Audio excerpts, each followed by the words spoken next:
நீங்கள் பார்த்துக் கொண்டிருப்பது உங்கள் விஜய். உங்ககிட்ட நான் எத்தனை தடவை சொல்லியிருக்கேன், நீங்க ஏதாவது செய்யணும்னா நேரத்தை பார்த்துக்கிட்டு செய்யுங்கன்னு. நீங்க நேரத்தோட வீட்டுக்கு வந்திருந்தா இந்த பலகாரம் எல்லாத்தையும் நம்ம கடையில வச்சு வித்திருக்கலாம் இல்லையா? இப்ப பாருங்க, இத பாத்தியா? இது பார்க்கவே நல்லா இல்ல, இது அதுக்கு மேல. இல்லைங்க அத்தை, ஸ்ருதி உண்மையிலேயே அங்கே எல்லாத்தையும் ரொம்ப நல்லா மேனேஜ் பண்ணா. இவ கொஞ்சம் டென்ஷன் ஆனதும் அவங்க வீட்டு கிச்சன்லேயே இவ நிறைய ஜிலேபியை செய்ய ஆரம்பிச்சா. அப்புறம் என்னாச்சு தெரியுமா? இவ செஞ்ச ஜிலேபியை சாப்பிட்டு அவங்க எல்லாருமே நல்லா இருக்குன்னு பாராட்டினாங்க. என்ன செய்யலாம்? இவளுக்கு தங்க மெடல் ஏதாவது கொடுக்கலாமா? சொல்ல. இத பாரு ஸ்ருதி, உன்னால வர பிரச்சனைகளுக்கு அளவே இருக்காதுன்னு நான் நினைக்கிறேன். இந்த வீட்லயும் ஸ்வீட் பண்ணிருக்க, அந்த வீட்லயும் ஸ்வீட் பண்ணிருக்க, இங்கேயும் பணத்தை செலவு பண்ணிருக்க, அங்கேயும் பணத்தை செலவு பண்ணிருக்க. ஆக நமக்கு வர வேண்டிய பணம் வராமையே போயிடுச்சு. உன்னை வச்சுட்டு என்ன பண்றது?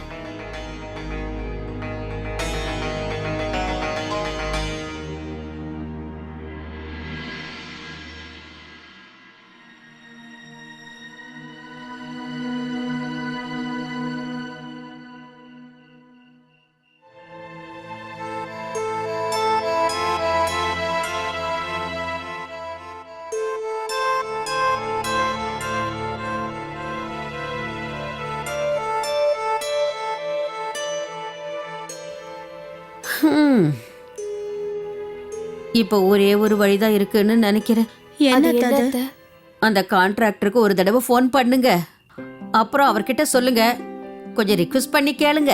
இந்த ஸ்வீட் செஞ்சதுக்காக லாபத்துல பணம் கொடுக்க வேணாம், செலவு செஞ்ச பணத்தையாவது கொடுக்க சொல்லு. ஒரு பக்கம் அந்த சுருதி எவ்வளவு பொறுப்பான புத்திசாலியான பொண்ணு. என்ன பேசணும்னு யோசிச்சு பேசுவா, என்ன செஞ்சாலும் யோசிச்சு செய்வா. ஆனா இன்னொரு பக்கம் அந்த பொண்ணு லாவண்யா, அந்த சுருதி மாதிரி அவ எந்த விஷயத்துக்கு லாயக்கே இல்லை.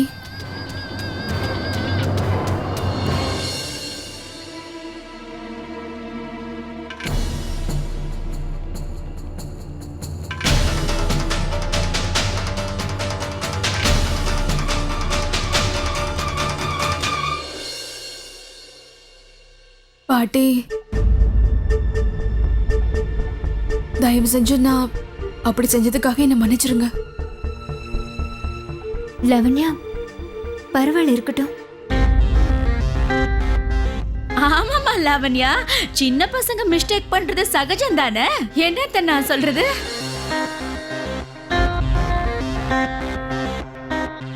பாட்டி, இவங்க தப்பு பண்ணிட்டாங்க. ஆனா அவங்க பண்ண தப்பு அவங்க புரிஞ்சுக்கிட்டாங்கல்ல, அதோட மன்னிப்பு வந்து கேக்குறாங்கல்ல.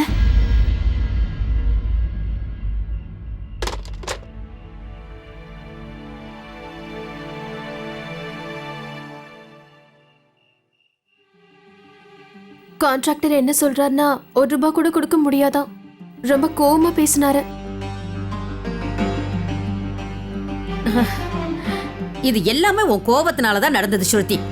நான் என்ன பண்ணுவேன்?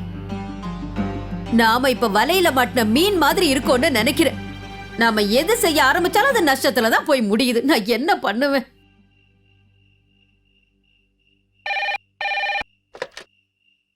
ஹலோ. ஹலோ, நான் தாங்க பேசுறேன். ஷாம். ஸ்ருதி, உங்க கான்ட்ராக்ட பத்தி கேள்விப்பட்ட ரொம்ப கஷ்டமா இருக்கு. ஆமா, ஆனா உங்களுக்கு எப்படி தெரிஞ்சது?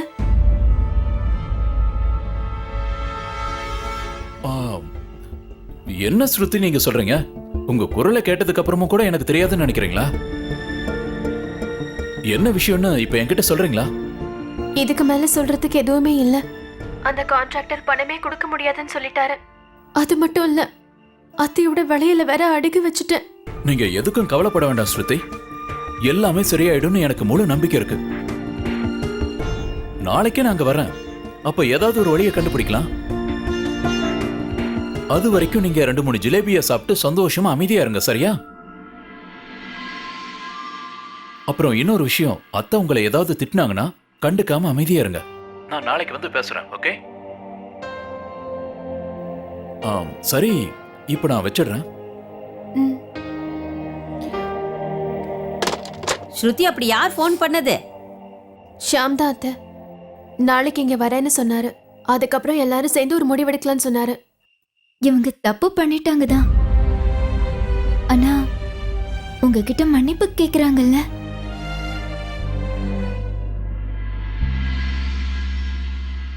ராணியம்மா சொன்னது உண்மைதானே?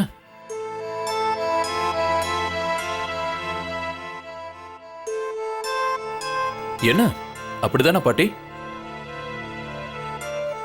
தப்பு செய்யறது தப்புதான். ஆனா செஞ்ச தப்ப தெரிஞ்சுக்கிட்டு மன்னிப்பு கேட்கறது பெரிய விஷயம். இங்க பாருங்க பாட்டி, மன்னிப்பு கேட்கறத விட பெரிய விஷயம் என்னன்னா மன்னிச்சு விடுறதுதான்.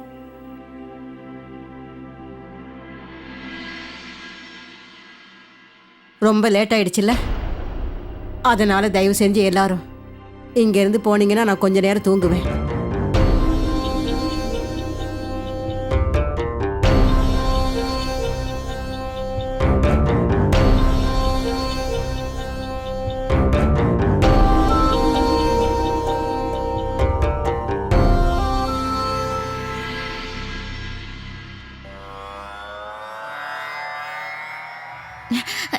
இங்க பாருங்க அத்தம்மா, யாராவது தெரியாம தப்பு பண்ணிட்டு மன்னிப்பு கேட்டா அது பெரிய விஷயம் தானே.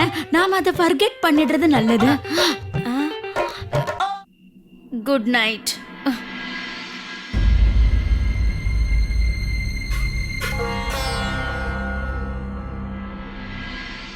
உங்களுக்கு தெரியுமாமா, எனக்கு எதுவுமே புரியவே இல்லை. அதுக்கப்புறம் எனக்கு ரொம்ப கோவம் வந்துருச்சு. அதனால நான் ஜிலேபி செஞ்சுட்டேன்.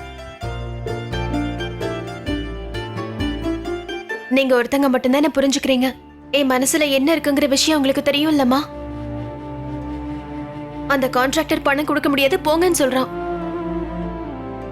ப்ளீஸ்மா, அந்த கான்ட்ராக்டர் மனசை நீங்க தான் எப்படியாவது எனக்காக மாத்தணும். அம்மா, நாளைக்கு ஷாம் வர போறாரு. ஆனா உங்களை மெஞ்சினவங்க யாருமே இல்ல. எனக்காக நீங்க இதை மட்டும் செஞ்சுட்டீங்கன்னாமா, அதுக்கப்புறம் இருக்கிற எல்லா ஸ்வீட்டையும் நாளைக்கு உங்களுக்கே நான் நெய்வேத்தியமா வைக்கிறேன். நான் சும்மா சொன்னேமா.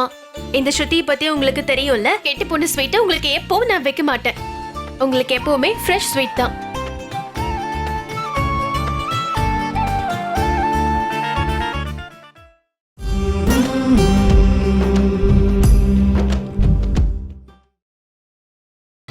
நீங்கள் பார்த்துக் கொண்டிருப்பது உங்கள் விஜய்.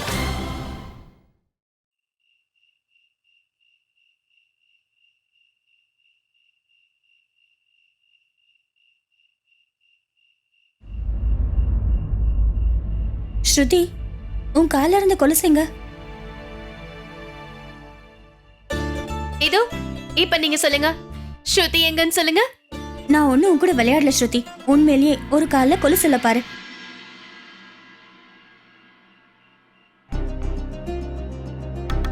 எங்கேயாவது விழுந்துருச்சா என்ன? ஸ்ருதி, எங்க விழுந்ததுன்னு ஞாபகம் இருக்கா? கால்ல இல்லனா எங்கேயாவது விழுந்திருக்கும் தானே அர்த்தம். விழுந்துருச்சுன்னு தெரிஞ்சா நான் எடுத்துட்டு வந்திருப்பேன்ல.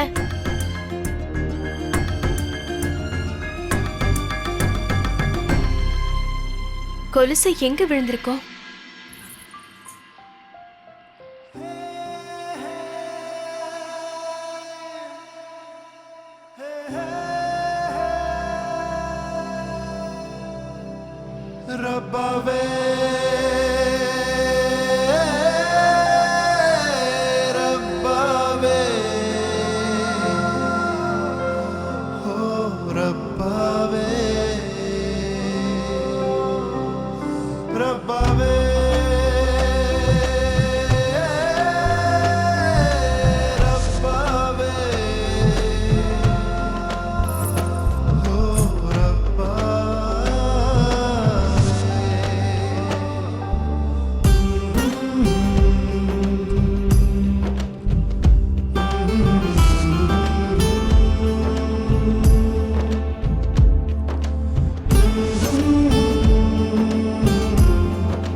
ஏங்க இப்படி எல்லாம் நடக்குது?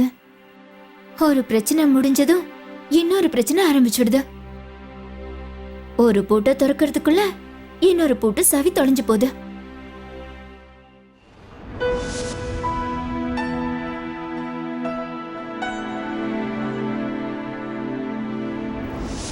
ஒருவேளை இந்த பிரச்சனைகள் எல்லாத்தையும் கொடுத்து வாழ்க்கை சந்தோஷப்படுதோ என்னவோ. ஆனா ஒரு உண்மை என்னன்னா, எந்த பிரச்சனையானாலும் அதுக்கான தீர்வு அது கூடவே இருக்கும். தீர்வு நம்ம கண்ணு முன்னாடியே தான் இருக்கும். ஆனா அதுதான் தீர்வுன்னு தெரியாம அதை நம்ம கண்டுக்காம விட்டுறோம். புருஷன் பொண்டாட்டி உறவே அப்படித்தானே. அதுக்காக எவ்வளவு பார்ட்டி பண்ணாலும் பூஜை செஞ்சாலும் எவ்வளவு பணம் செலவு செஞ்சாலும் சரி, அதுக்கு முன்னாடி இதெல்லாம் ஒண்ணுமே இல்லை. ஒரு பக்கம் அந்த சுருதி எவ்வளவு பொறுப்பான புத்திசாலியான பொண்ணு. என்ன பேசணும்னு யோசிச்சு பேசுவா, என்ன செஞ்சாலும் யோசிச்சு செய்வா. அவங்களுக்காக ஏதாவது செய்ய முடிஞ்சா ரொம்ப நல்லா இருக்கும். என்னங்க? எல்லாரும் சந்தோஷமா இருக்கிறதுக்கு என்ன வழின்னு யோசிக்கிறேன்.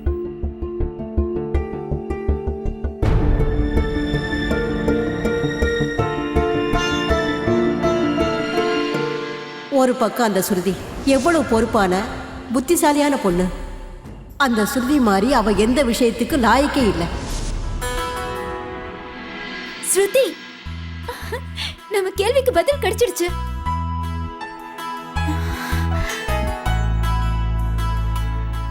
என்ன ராணியம்மா, என்னாச்சு? தூக்கத்துல எழுந்திருச்சு உட்கார்ந்து என்ன பேசிட்டு இருக்க? எனக்கு ஒண்ணுமே புரியல. அது என்னன்னா, இல்ல இத நான் உங்ககிட்ட சொல்ல மாட்டேன். உங்ககிட்ட நான் அதை சொல்லிட்டா அப்புறம் அது நடக்கவே நடக்காது. ஆனா இது கண்டிப்பா நடக்கணும். எனக்கு முழு நம்பிக்கை இருக்கு. எந்த பூட்டுக்கு சாவி இருக்கோ இல்லையோ, ஆனா எனக்கு தேவையான சாவி கிடைச்சிடுச்சு.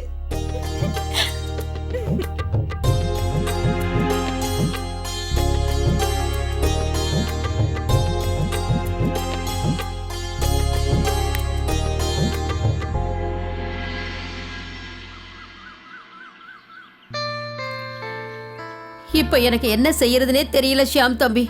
இப்பதான் நீ வந்துட்டல்ல, பிரச்சனையில தீர்ந்த மாதிரி தான்.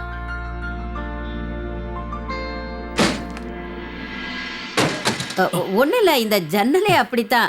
எப்ப பார்த்தாலும் கர்ரு கர்ருன்னு சத்தம் கொடுத்துக்கிட்டே இருக்க, ஒரே தொல்லை. அத்தை, நீங்க எதுக்கும் கவலைப்பட வேண்டாம். நான் யாருக்கிட்டையாவது சொல்லி இதை சரி செய்ய சொல்றேன். இந்தாங்க ஷாம், முதல்ல நீங்க இத பாருங்க.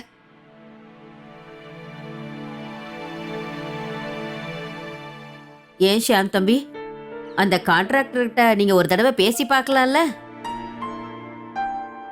அவர்கிட்ட சொல்லி புரிய வையே. நாங்க ஒண்ணும் வேணும்னு செய்யலன்னு சொல்ல.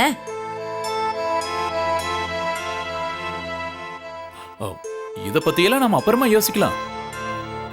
இப்ப நம்ம முதல்ல எல்லாரும் கொஞ்ச நேரத்துக்கு நடந்த சம்பவங்களை பத்தி மறந்துருப்போம். புதுசா நம்ம ஏதாவது யோசிக்க ட்ரை பண்ணலாமே. என்ன சொல்றீங்க ஸ்ருதி? எனக்கு என்ன தோணுதுன்னா, நீங்க மறுபடியும் கோயம்புத்தூருக்கே போய் அங்க ஒரு நல்ல வேலையை பார்க்கறது பெட்டர்னு நினைக்கிறேன்.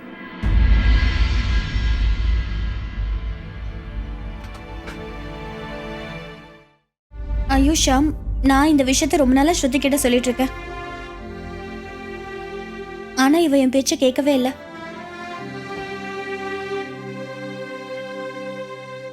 இல்ல, நாங்க கோயம்புத்தூருக்கு போக மாட்டோம். ஏன்னு எனக்கு தெரியாது. எதுவுமே எனக்கு தெரியாது. இங்க இருந்து எப்படி சமாளிக்க போறேன்னு தெரியாது. ஆனா ஆனா எங்கேயோ ஏதோ இருக்கு. எனக்கு இப்ப என்ன தோணுதுன்னா, இந்த பிரச்சனைக்கான தீர்வு கண்டிப்பா கிடைக்கும். அந்த அம்மன் சொல்றபடி செய்யறதுனால எந்த பிரச்சனையும் வராது.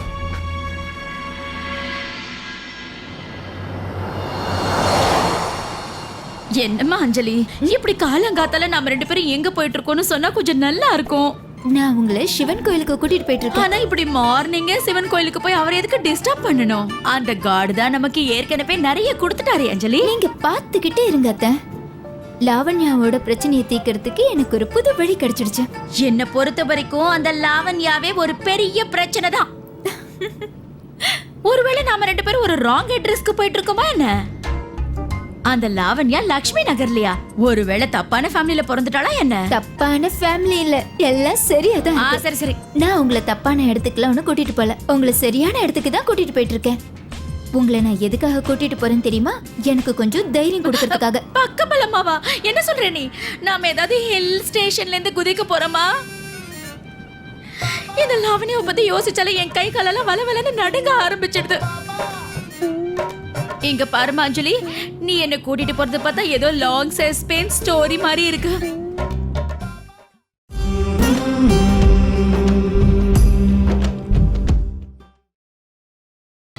நீங்கள் பார்த்துக் கொண்டிருப்பது உங்கள் விஜய். ஸ்ருதி, நான் சொல்றத கொஞ்சம் நல்லா யோசிச்சு பாருங்க. அந்த அம்மன் ஒரு கதவை மூடினாலும் இன்னொரு கதவை திறந்து வச்சிருப்பால. எப்பா ஷாம் தம்பி, எதுக்கு இந்த 2 பேரையும் நீ கோயம்புத்தூர் போகணும்னு சொல்ற? அதுதான் எனக்கு புரியல. சொல்ல. அத்தை, நான் ஏன் சொல்றேன்னு புரிஞ்சுக்கங்க. என் மனசுக்கு சரின்னு படுறதா நான் சொல்றேன். எங்க நான் மாட்டிக்கணும்னு தான் இப்படி பயந்து போயிருக்கேன். அத போய் டைரக்டா இவங்க கிட்ட சொல்ல முடியுமா என்ன? என்னது? என்ன தம்பி, நீ ஏன் தனியாவே பேசிக்கிட்டு இருக்க? அந்த ஜன்னல் சத்தத்தால என்னால எதையுமே சரியா கேட்க முடியலப்பா. இல்ல, அது ஒண்ணு இல்ல அத்தை. இந்த ஜன்னலை எப்படி சரி செய்யறதுன்னு நான் யோசிச்சுட்டு இருக்கேன். நான் சொல்ற மாதிரி செஞ்சா இந்த ஜன்னல் இருந்து சத்தமும் வராது, காத்தும் நல்லா வரும்.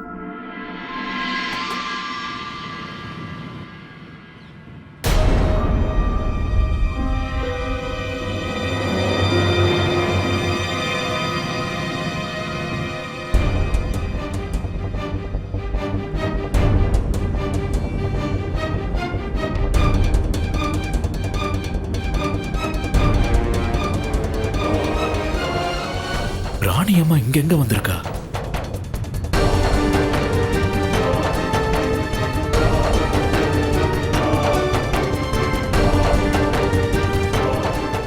ஐயோ, பின்னாடி போயிடுச்சு. கொஞ்சம் நில்லுங்க நில்லுங்க, பின்னாடி போங்க.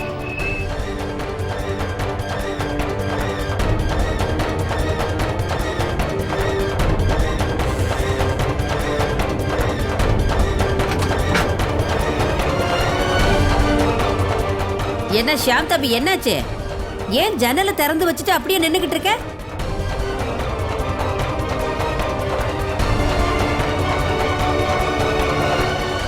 அம்மா அஞ்சலி, நாம எதுக்காக இங்கெல்லாம் வரணும்? அது ஒரு நேரோ தேர்வு மாட்டிக்கிட்டா கஷ்டம். அத்தை, இந்த இடத்துல தான் நம்ம பிரச்சனைக்கான பதிலே இருக்கு. பிரச்சனைக்கான தீர்வுன்னு சொல்லி காலையில இருந்து ஏன் தான் என்ன இப்படி தொல்லை பண்றியோ?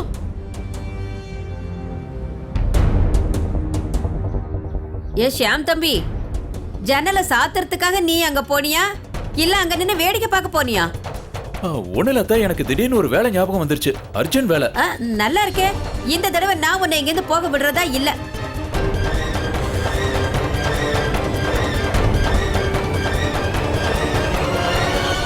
இந்த மாதிரி நிலையில எங்களை எப்படி விட்டுட்டு போலாம் தம்பி? ஆமா ஷாம், நீங்க கூட இருந்தீங்கன்னா எங்களுக்கு தைரியமா இருக்கும். எங்களுக்கு என்ன தோணுதுன்னா, நீங்க கூட இருந்தா எல்லா பிரச்சனையும் நாங்க சமாளிச்சிருவோம்.